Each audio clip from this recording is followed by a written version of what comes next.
están? Aquí estamos saludándoles desde nuestra casa en Tegucigalpa, Honduras. Y vamos a hablar hoy de un tema que es bien trascendental para nuestras vidas y es el tema relacionado con los matrimonios. ¿Y por qué de los matrimonios? Porque los matrimonios en esta etapa hemos estado observando que están sufriendo mucho más que lo normal. ¿Y por qué está pasando? Hay muchos factores. Pero yo quiero aquí en este día leerles una información que salió en uno de los diarios de nuestro país. Dice, el confinamiento por coronavirus en el mundo entero ha venido a disparar los gritos de auxilio de víctimas de la violencia doméstica, quienes ahora conviven más tiempo con su agresor. El drama que viven las mujeres ha crecido con las medidas excepcionales que han establecido las autoridades desde el punto de vista de la circulación, la economía y de acceso a una justicia segura. De acuerdo con datos proporcionados por la Dirección Policial de Investigación de Honduras, del 1 de marzo al 14 de abril del 2020 hubo 1.743 denuncias y 1.019 actos de violencia intrafamiliar, 101 detenidos por violencia doméstica, 368 detenciones por violencia intrafamiliar. También los hombres han sido víctimas, pero allí es más complicado. La mayoría de ellos no hace ninguna denuncia por su ego. Esto salió en el diario La Prensa de Honduras el 30 de abril del 2020. Y cualquiera cuando oye estas informaciones, cuando se casa, puede pensar, pero ¿qué es lo que está surgiendo? ¿Qué es lo que está pasando? Yo quisiera brevemente dar un poquito de historia a lo que son los matrimonios. Ustedes recuerdan el punto de Adán y Eva. Adán y Eva, ellos en su momento estaban creados por Dios y empezó el problema. En el libro de Génesis 2:18 dice, después Dios, el Señor, dijo, no está bien que el hombre esté solo, le haré una ayuda idónea. En el 23 dice, entonces Adán dijo, esta es ahora carne de mi carne y hueso de mi hueso, será llamada mujer porque fue sacada del hombre. En el 3:12 de Génesis dice, el hombre respondió, la mujer que me diste por compañera fue quien me dio del árbol y yo comí. Y aquí viene el primer problema, la primera crisis que nosotros podemos entender que existió en un matrimonio. Imagínense ustedes, Dios viene, le da a Adán su esposa Eva y empieza el problema. Y el problema es cuando él viene y consume la fruta que le dio su esposa. Y cuando Dios lo encara a él, le dice, ¿y por qué lo hiciste? Le dice, por esta mujer que tú me diste. Yo no sé cómo se podría haber sentido Eva en ese momento. Tal vez le pudo haber reclamado. Yo creo que no era una buena relación la que estaba pasando, porque no es fácil que a alguien lo acusen. Pero Eva también responde, es que no es por eso el problema fue que la serpiente vino y me engañó. Así que aquí yo puedo ver y podemos entender que desde el principio los matrimonios estuvieron en alguna crisis. Y algunos podemos pensar que como ese matrimonio empezó con una crisis, que todos los matrimonios estamos destinados a estar en crisis. Y aquí es donde tenemos que entender que muchos de nosotros podemos llegar a estigmatizar que todos los matrimonios fracasan. Y eso es incorrecto. Y de eso queremos hablar. Porque no todos los matrimonios fracasan. Hay muchos matrimonios que han salido, que salen adelante, que salen fuertes. Y este es el momento en el cual si un matrimonio está sintiendo que la crisis le está agobiando, que pueda salir más fuerte. Si queremos saber un poquito más de eso, vamos a leer historias. Hay una historia que para mí es de las más impresionantes, de las que más me encanta y está en la palabra, en el libro de Hechos. En el libro de Hechos 18 está la historia y yo creo que es mejor que ustedes la puedan ir leyendo o viendo en sus casas. Pero la historia de una pareja que se llama Priscila y Aquila. Priscila y Aquila eran dos personajes, dos cristianos que vivían en Roma. Y estaban en Roma y después de estar ahí en Roma viene el emperador Claudio y los saca de Roma. Y ellos tienen que salir. Y tienen que salir ellos dos y a la par de ellos también sale el apóstol Pablo. Salen de Roma. ¿Y para dónde se van? Se fueron a Corinto.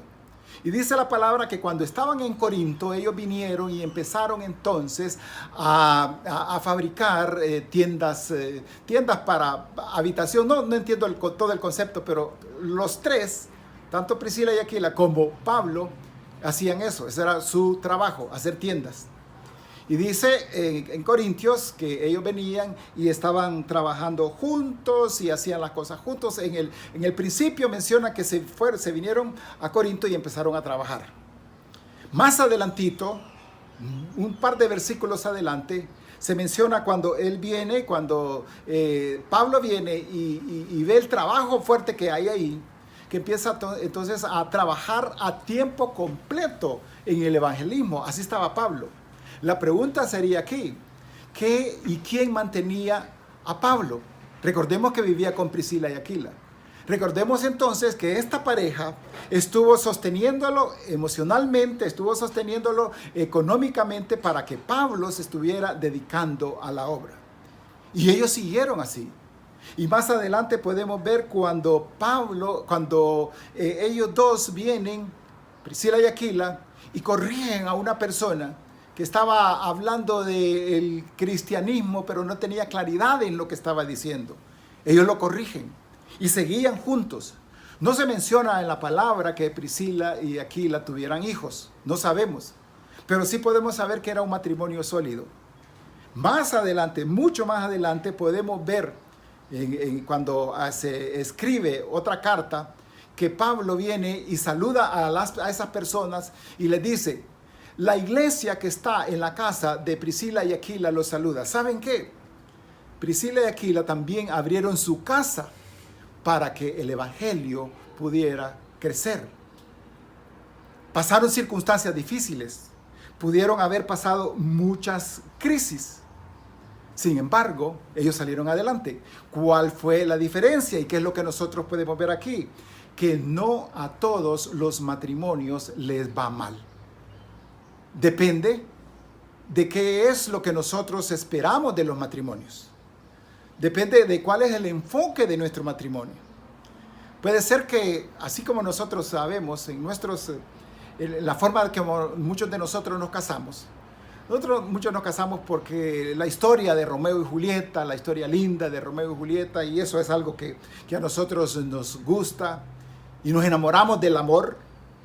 Otros puede ser que seamos soñadores y pensamos en llegar a tener un hogar que sea con todos los hierros muy bonitos, etcétera, etcétera. Otros simplemente porque tuvimos una muchacha o un muchacho que nos gustaba y entonces al final la emoción llegó y decidimos casarnos. Otros ni siquiera sabemos por qué nos casamos. Otros porque hubo un compromiso previo, etcétera, etcétera. Algunos por los hijos.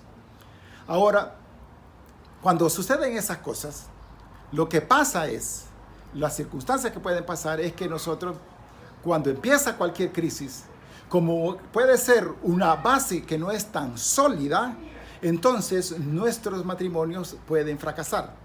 Y no solamente en la época como esta que estamos pasando, sino que esto puede llegar a incrementar, puede hacer potencialmente más claro el conflicto que puede haber en un hogar.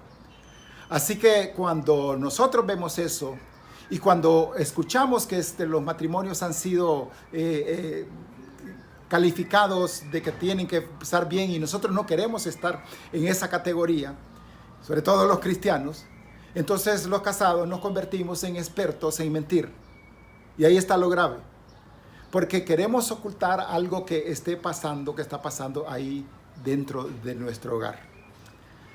En estos días han estado pasando una serie de Chernobyl y yo estaba escuchando un mensaje acerca del concepto de Chernobyl. ¿Qué es Chernobyl? Fue una catástrofe, fue algo bien complicado, fue cuestiones de daños a terceros fuertemente, por cuestiones atómicas, vamos a decirlo.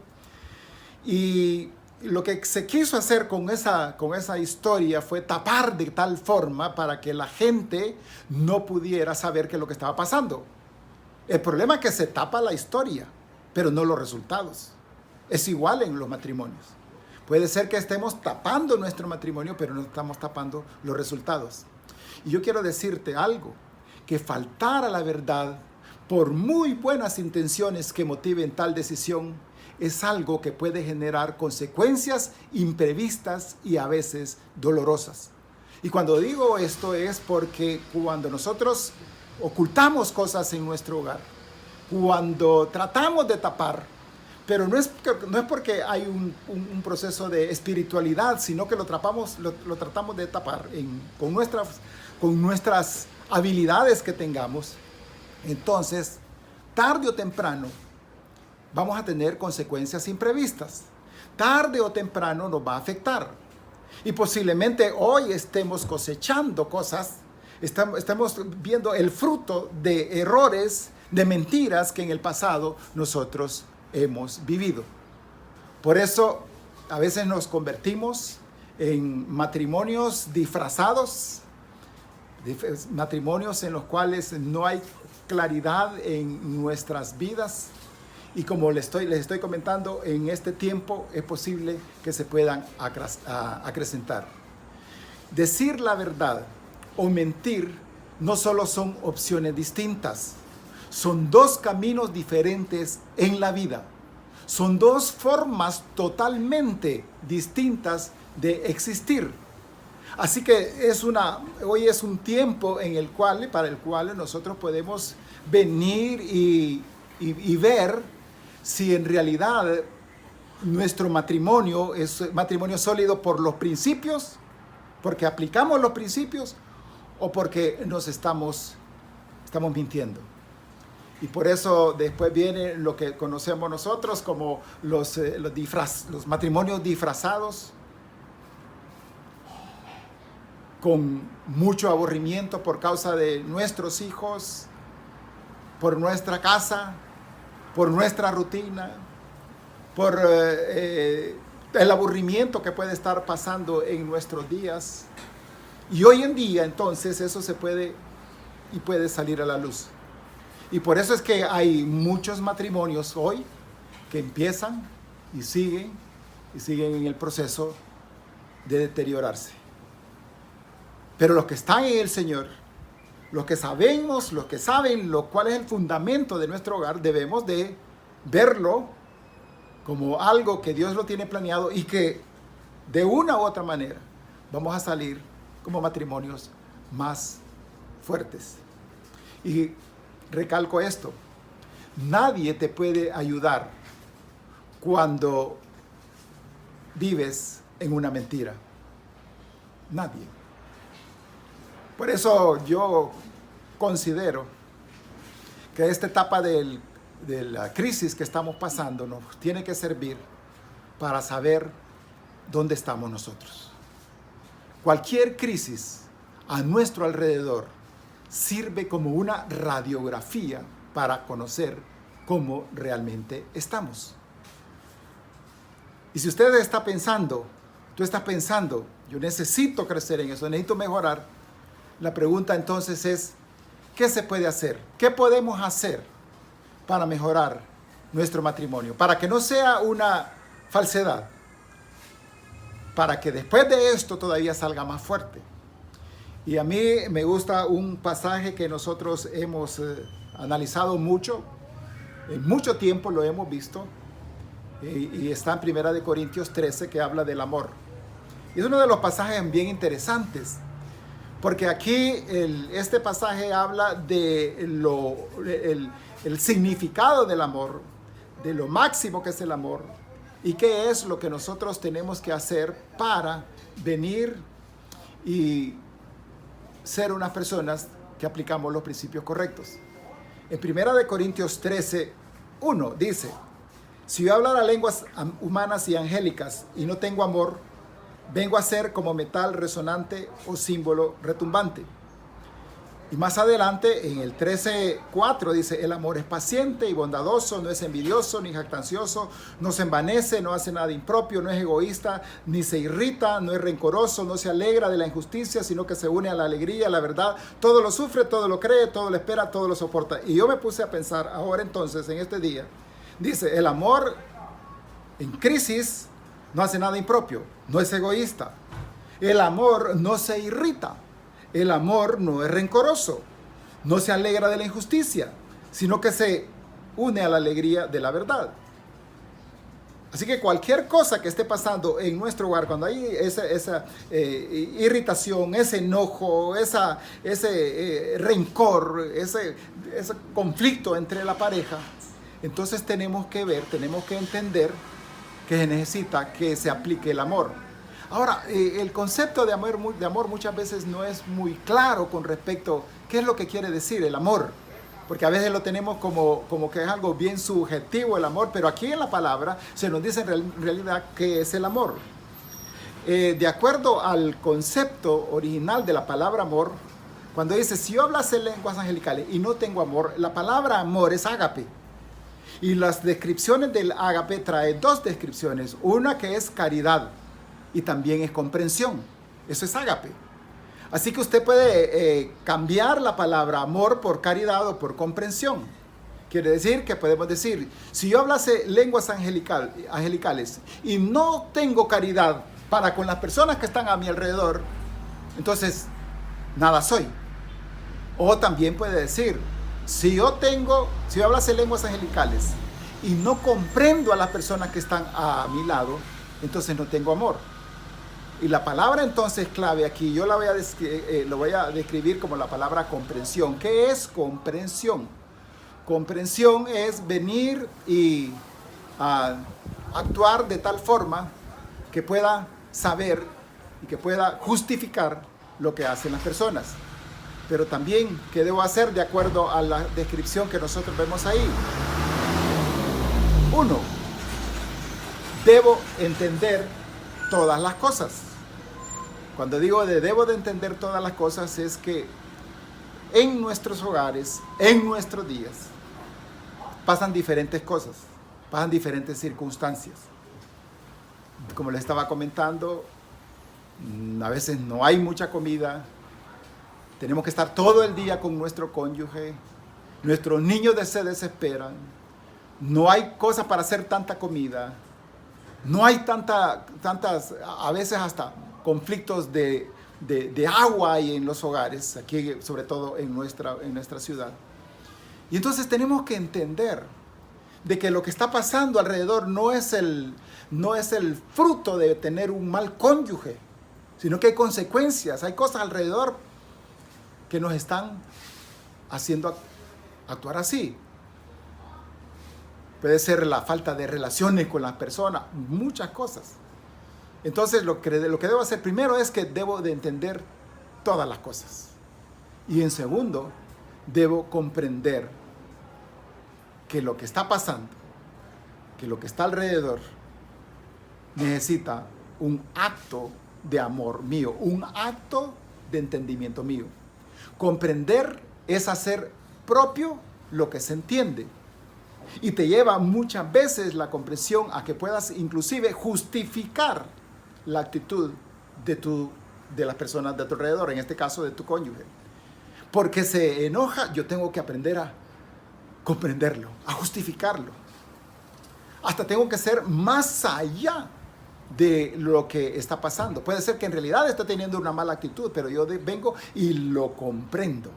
Y cuando yo lo comprendo, entonces cualquier cosa que esté haciendo la otra persona, yo vengo y la paso por alto y no me afecta. Y no me afecta el hecho de venir y tener que aprender de las cosas que están alrededor. La comprensión es importante.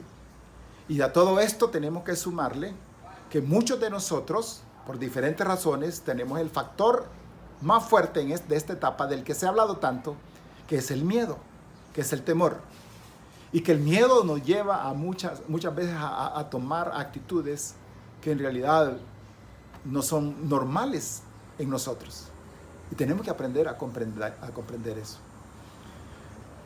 Si ustedes vienen, si todos nosotros venimos y aplicamos la caridad y la comprensión para con nuestro cónyuge, nuestro matrimonio garantizado va a salir más fortalecido de esta pandemia.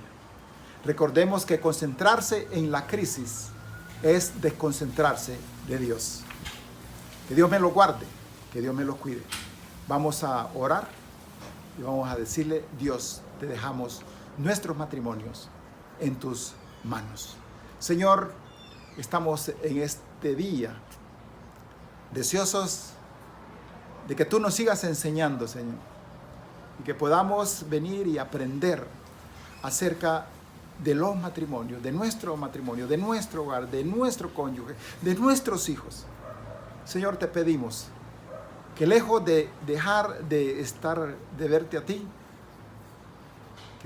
que dejemos de estar viendo la crisis y que te veamos solamente a ti. Que nos podamos concentrar en ti, no en la crisis. Dios, gracias. En el nombre de Jesús oramos. Amén.